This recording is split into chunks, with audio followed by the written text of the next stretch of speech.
gardener brought us back brought back all that was lost. The gardener brought us all back to the garden again. Tears of the garden opened to us paradise. The Lord Jesus, while hanging on the cross, said to the thief at his right, "Truly I say to you, today you will be with me in paradise." The true gardener brought us back to the garden paradise. Wow. Truly I say to you, today you will be with me in paradise. Luke 23:43. Here we recap on what we've said in the last 4 weeks. The Lord Jesus' first tears. The first tears were wept at the tomb of Lazarus. Those tears, what did they do? Death was defeated, brought Lazarus out of the tomb, and broke the sting of death. Death was defeated, brought Lazarus out of the tomb, and broke the sting of death. The first tears dealt with death and gave us resurrection. The second tears of the Lord restored peace to the city of your heart, Jerusalem. Restored peace. Why peace had to be restored? Because the moment we sin, the first thing we lose is our peace. Have we noticed? When we do something wrong, you feel empty, you feel void, you feel confused, you feel lost, disorientated. You don't know what you're doing. You don't know who you are. You don't know where you are. You don't know where to start or where to end. It is an absolute mess. Why? Because peace is lost through sin. And that peace Christ came to bestow in your heart. That's Jerusalem, the city of peace. So the second tears of the Lord were to bring that peace once again to our hearts and live in harmony with the Lord.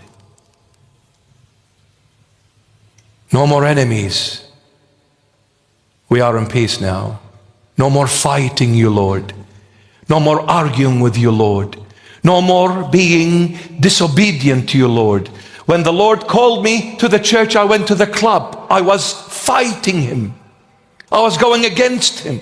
The Lord says pray, and I didn't. The Lord says fast, and I didn't. The Lord says come to the light, and I went to darkness. The Lord says come to the church, and I went to the club. The Lord says come to me, I, Jesus Christ, and I chose Satan, not Christ. We were in a battle. We were fighting one another until he cried and wept over the heart that was conquered by sin and lost its peace.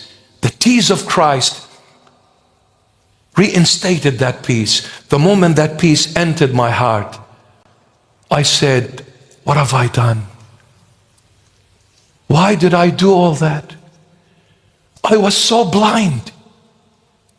I was so lost, yet I thought I was doing everything right. But until Christ wakes you up, you'll never realize what you're doing.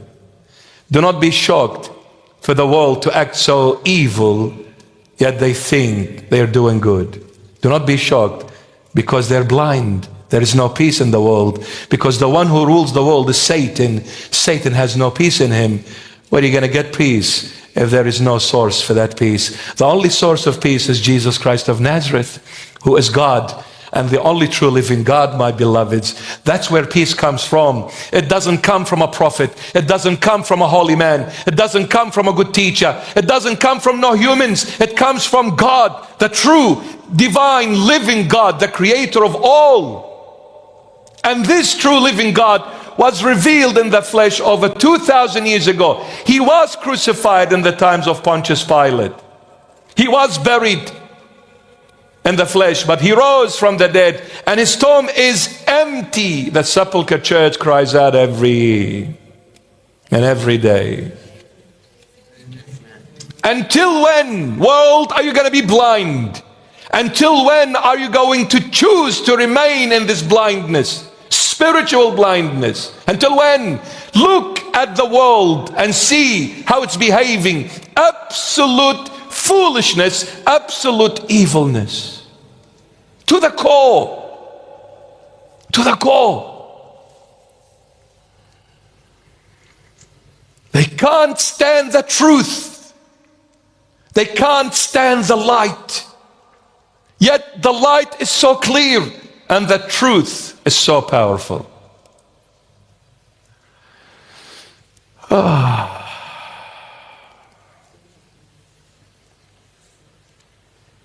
The world is sick, and there is only one healer that can heal this sick world. His name is Jesus Christ of Nazareth. All glory to his holy and mighty name, the crown of our glory. Jesus lives forever. Don't ever sell your Lord. Don't ever walk away from your Lord. And by the way, Jesus Christ is not a Christian. Jesus Christ is not Catholic, is not Orthodox, is not Protestant. Jesus Christ is God revealed in the flesh. He wants you. Don't go and say, Lord, I'm this and I'm that. He says, hang on, I created you. Are you going to tell me who you are? I made you. But when I made you, I wanted one thing from you. I want your heart. Proverbs 23:26. My son, give me your heart. Give me Jerusalem, and I'll turn it into a city of peace. Where everything outside is in turmoil. Everything is lit up in fire. But inside there is calmness and tranquility, serenity. Because when the King of Peace dwells in this heart, everything is cool, brother. What problem? Oh, the doctor said you're going to die in 1 week. Hallelujah. The death became that vehicle that's going to fly me to my beloved. And I'm going to see him face to face, no more in a maze, no more in a mirror, no more. I'll see him face to face every single moment. Now I am begging to see him for a split second, and I'm not even getting it, not even in a dream, not even in any sign. So hard, but there and then I will see him every moment before me, fully revealed. So hallelujah to death. What are you afraid of? If I live, I live for the Lord. And if I die for the Lord. If I live and die, I am all for the Lord. I am all. Fear nothing. And when you go home, I'll give you this verse. Read it all. Joshua, Old Testament, the book of Joshua, chapter 1, verse 9. Take this is from the Lord to all of you. Read it tonight. Joshua 1:9. And say, Lord, this is your voice for me. Fear nothing. Only fear the Lord. The second T is restored peace to this city. The heart is restored. When the Lord visited us and we responded to that visit, when we acknowledged that visit, when we accepted that visit. The Lord visits you every single day, but how busy are you for him? You've missed the knock, you've missed the voice, you've missed the calling, because we are too busy for the Lord Jesus. Don't let the moment of visitation pass you by. Accept it, hear his voice, and run and open the door. When you open the door, peace will be restored in this heart. Then the third T is of the Lord Jesus, opened to us paradise, and he brought us in.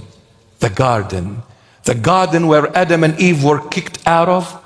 The true gardener came into the garden of Gethsemane, and he was pressed there on the cross and brought Adam and Eve and all of his children who believed in the true gardener, Jesus Christ of Nazareth, brought them all back to the garden where they were kicked out of in the very beginning. Oh gardener, tell me, where have they taken my master's body? Miriam, what are you looking for? I am the true gardener. I am Christ, the King. Therefore, my beloved, with the Lord's keys,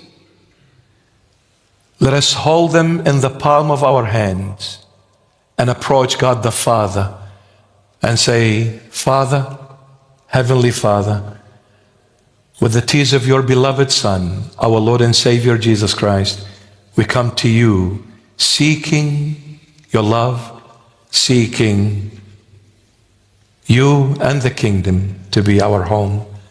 Let us in, Father. These are the tears of your Son. Cried at the tomb of my death and gave me resurrection. Cried at the city that lost peace and brought me back into that peace once again. And cried in the garden of Gethsemane, your Son was squashed there and gave me paradise. With these tears, I'm coming to you, Heavenly Father. Let me in. I want to be with you and live with you forever.